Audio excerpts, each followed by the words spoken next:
we have been in a summer collection of ministry highlights. And today I am so excited to welcome my friend, Barbara Bretzke, who oversees our deaf ministry. So we're so excited that you're here with us. Thank you for being part of this today. Woo! We celebrate. Yes, we celebrate like this. And you're such a blessing and asset to our church, Barbara.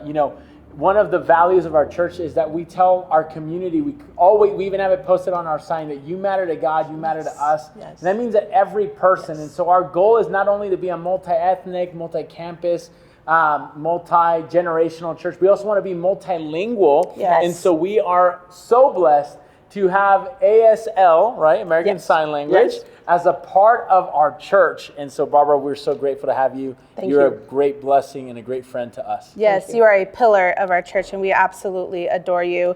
I want to for those who are watching, can you just give us a snapshot of your heart and the purpose behind the deaf ministry? Wow. The easy short answer is we want to reach however many deaf we come in contact with. And we want to reach the deaf community.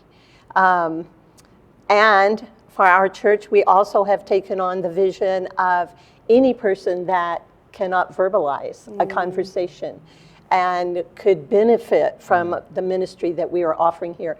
We want to reach these people because they are so overlooked, and they so need Jesus. Amen. Amen, amen. I think part of just being part of this community and this church, maybe for those of us who don't sign, how can you help us just to become more aware of the needs in our deaf ministry, in our deaf community? I think we need to have an awareness. So can you just help us with that awareness? Okay. Less than 1% of the deaf community, of deaf people in general, have been reached with the gospel of Jesus Christ. That's worldwide. That's the United States. I have met people here in our church that are deaf that have said, I never knew this before. I never heard it before.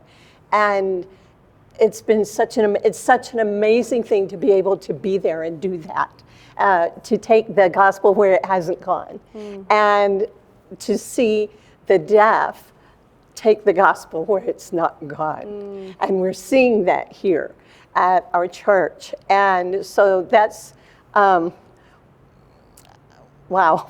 I'm going blank, y'all. No, it's okay. No, but I love that in this idea of being mission-minded. Yeah. Sometimes we think that we have to travel the world to find people that are in need. And you just mentioned us globally, even here in the United States, even probably here in the high desert, a very small percentage of people who, that sign don't know or have never heard about Jesus. Right. And so I think even if, for those of you even watching, maybe you're like, why do we have a little person on the screen for online signing? Because it's a real need. Yes. And as a church, we're passionate about it, right? And that's what matters. Absolutely. I think there's so many ways. Did I cut you off? No. We were on a moment there. I know, yes. I did. Yes. The estimates are that there is one deaf person for every 1,000 hearing people, or one deaf person for every 400. It depends on the source. And so looking at that, if I remember correctly, we have around the possibility of 400 deaf people here in the high desert. Wow.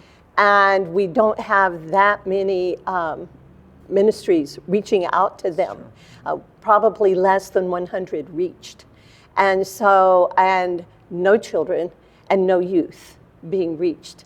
And one of the things also that, not wanting to be the biggest church in the community, but to be the best for the deaf community. Yes.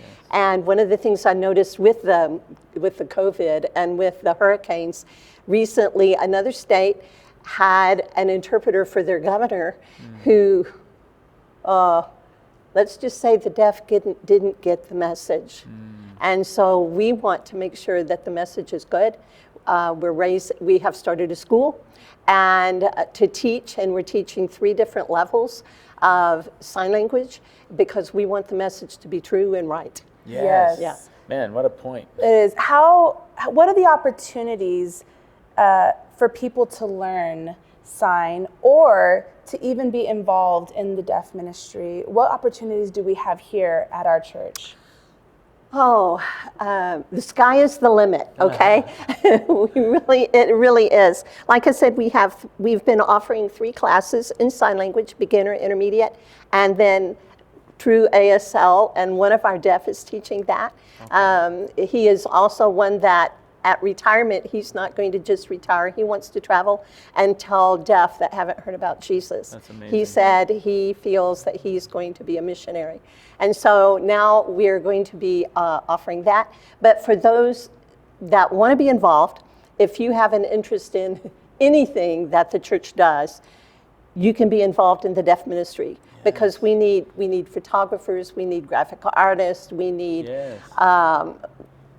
The arts. That is a major thing to reach the deaf with. Sports is a major thing to reach the deaf with. You don't have to know the language to get started. We can help teach you as you go along.